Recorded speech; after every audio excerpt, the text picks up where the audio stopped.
నా పేరు సోమశేఖర్, మాది నంద్యాల జిల్లా ప్యాపిల్ మండలం పుట్టకొండ గ్రామం. నేను రైతు శాస్త్రవేత్త కోర్సులో స్టూడెంట్గా నేర్చుకుంటున్నాను. Seed balls preparation. Seed balls తయారు చేయడానికి కావాల్సిన పదార్థాలు: చిరుధాన్యాలు, బంకమట్టి, ఘనజీవామృతం, బూడిద. ముందుగా మనం చిరుధాన్యాలను బీజామృతంతో విత్తన శుద్ధి చేసుకొని ముందుగా పెట్టుకోవాలి. తర్వాత బంకమట్టిని ఈ విధంగా పోసుకొని వాటర్ కలుపుకొని మన చపాతి పిండిలాగా మెత్తగా పిసుకోవాలి. పిసుకున్న తర్వాత ఈ విధంగా బాల్స్ మాదిరి తయారు చేసుకోవాలి. ఈ విధంగా ఉంటలుగా చేసుకున్న తర్వాత దీని మధ్యలో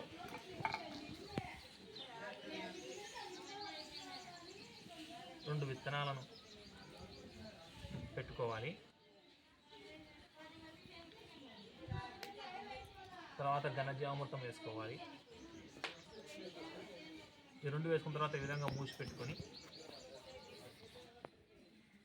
ఇలా బాల్గా తయారు చేసుకోవాలి.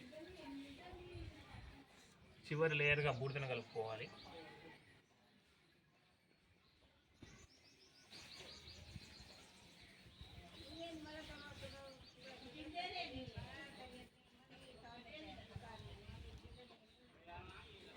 ఈ విధంగా సీడ్ బాల్స్ని తయారు చేసుకోవాలి. నాకు ఈ అవకాశం ఇచ్చినందుకు ధన్యవాదాలు.